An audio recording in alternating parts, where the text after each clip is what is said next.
asumir el cristianismo. Monseñor Romero es un fruto de esto. Monseñor Romero, podemos decir, nunca podemos ver a nadie sin su contexto, sin todo el ámbito contextual que engloba a Monseñor Romero. Entonces, podemos decir eso, Monseñor Romero es fruto de toda esta serie de acontecimientos. Monseñor Romero no solamente es un obispo como tal, es un mártir como tal, sino Monseñor Romero es un obispo que nació de esta conciencia nueva de ser iglesia, y su martirio significó también el compromiso con la vida, el compromiso con la existencia. Por ahí una de sus homilías, que es demasiado interesante, casi al final de su muerte, recordemos que a él lo matan el 24 de marzo de 1980, él decía una cosa muy interesante en una de sus homilías, le decía: queridos enemigos, ¿no?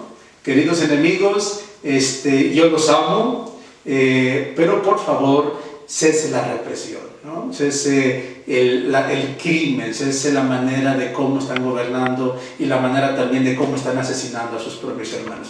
Monseñor Romero, por eso es mártir, y yo creo que hoy tenemos que homenajearlo y hacerle memoria, porque no podemos olvidar a nuestros mártires, y juntamente con Monseñor Romero podemos reconocer a tantos mártires. Cuando a Monseñor Romero lo hacen obispo del Salvador, híjole, pues Monseñor Romero era como todos los obispos, o la mayoría de los obispos, un poco tímido, ¿no? Queriendo vivir su ministerialidad, queriendo vivir su ministerio pastoral, pues como todo obispo, ¿no? En medio de la creatividad, en medio de la búsqueda de cómo ser mejor, de cómo llevar el evangelio de una manera más plena. Pero fíjense que uno de los grandes cambios que tiene Monseñor Romero fue justamente años antes de su muerte, cuando al padre Rutilio el Grande le asesinan. El padre Rutilio el Grande era un sacerdote comprometidísimo con los campesinos de El Salvador, y resulta que a Rutilio el Grande lo asesina juntamente con un señor y con un niño. A Monseñor Romero eso, pues sin duda que le movió internamente, ¿no? Le movió, pues sobre todo la conciencia de qué estaba haciendo él en medio de un pueblo que lo estaban asesinando. Recuerdo mucho una anécdota que justamente escuché en El Salvador cuando fui a este congreso teológico que les he comentado. Por ahí le decían a Monseñor Romero: oiga, hay que hacer una misa única por la muerte de Monseñor Romero, y como signo de la protesta, porque estaban asesinando. No solamente era el primer muerto, había habido bastantes muertos, tanto del pueblo como sacerdotes, y Monseñor Romero le movía mucho la cabeza, porque Monseñor Romero pues quería ser fiel al magisterio, sin duda, ¿no? Pero por otro lado también la movía el compromiso con la gente.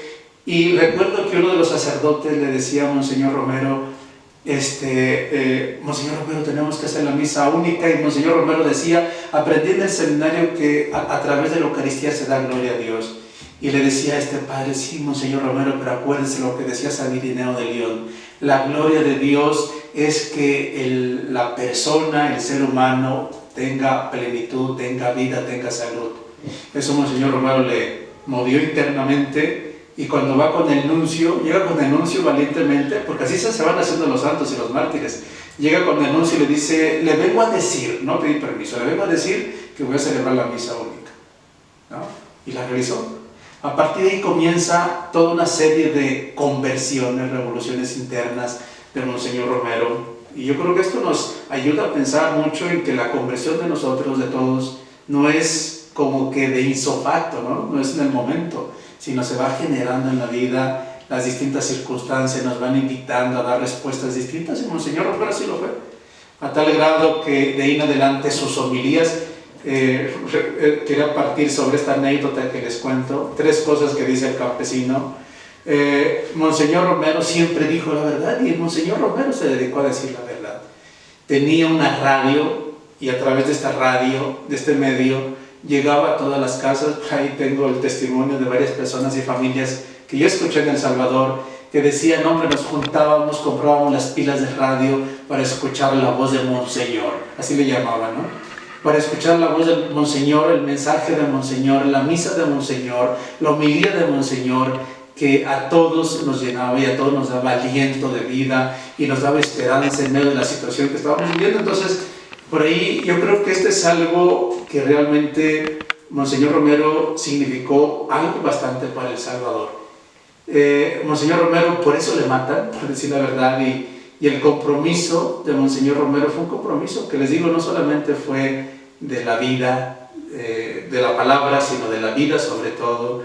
Incluso, fíjense que cuando lo querían hacer obispo, mártir, que lo querían canonizar, pues la controversia estaba en eso, ¿no? Si había muerto por la fe o había muerto por la vida.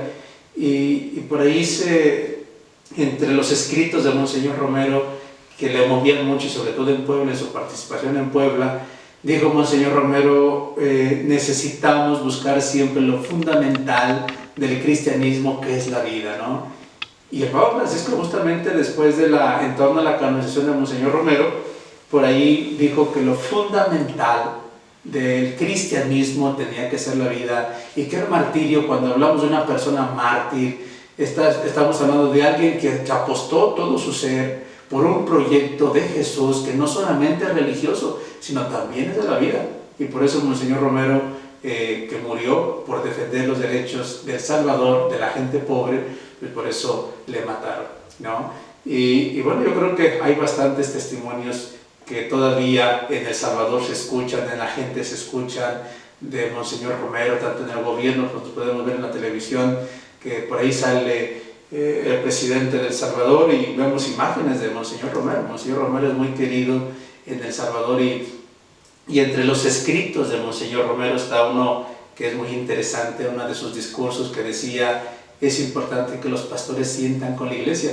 Y justo esto, el Papa Francisco, cuando estuvo en Panamá, se reunió con todos los obispos y les decía eso: el pastor, el obispo, tiene que sentir con el pueblo, tiene que sentir con la iglesia.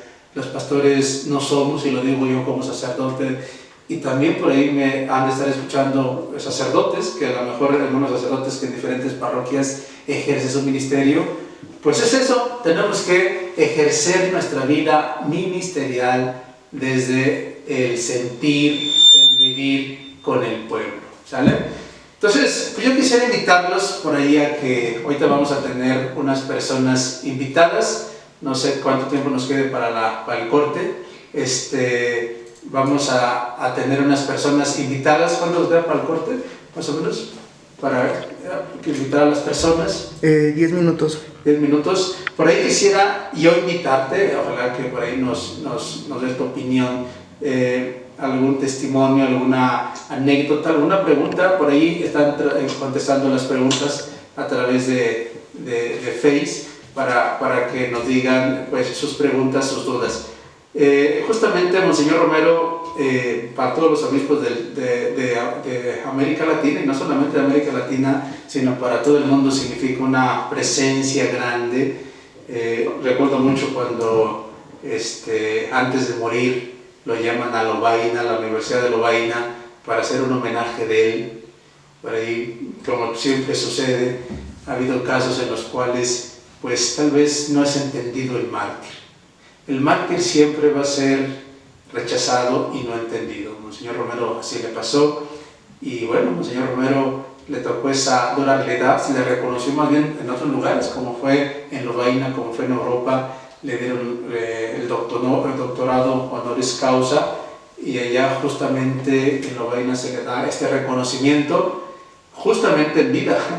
Ya los demás se los han hecho después de su martirio, después de su asesinato, y bueno, yo creo que esto es algo que sin duda no tiene que cuestionar, ¿no? El Papa Francisco nos invita mucho y nos dice que la teología, y por eso quisimos iniciar este espacio de reflexión teológica justamente con esta figura central en nuestra América Latina, y sobre todo en la teología que ha brotado de toda esta experiencia teológica pastoral de América Latina, desde Medellín, con una figura concreta, con un pastor que hizo vida el Evangelio, con un pastor que caminó con su iglesia y con su pueblo, y sobre todo que sintió con la iglesia, ¿no? Yo creo que esto es algo fundamental.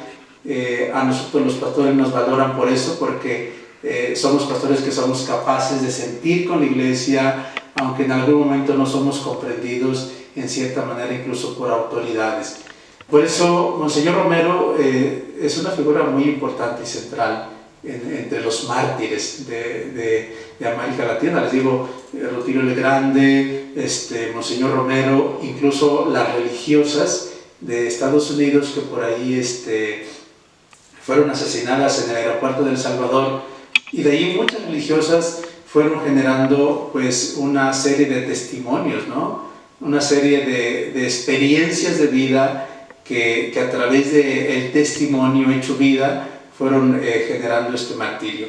Justamente cuando en Medellín es leído por Rockefeller, el primer ministro allá de Estados Unidos, cuando leen lo que era Medellín, incluso él llegó a decir, híjole, si esto se lleva a la práctica, va en contra de la economía de Estados Unidos, y de ahí se generó una serie de martirios de personas que fueron asesinadas justamente por arraigar su vida en el testimonio de Monseñor Romero, ¿no?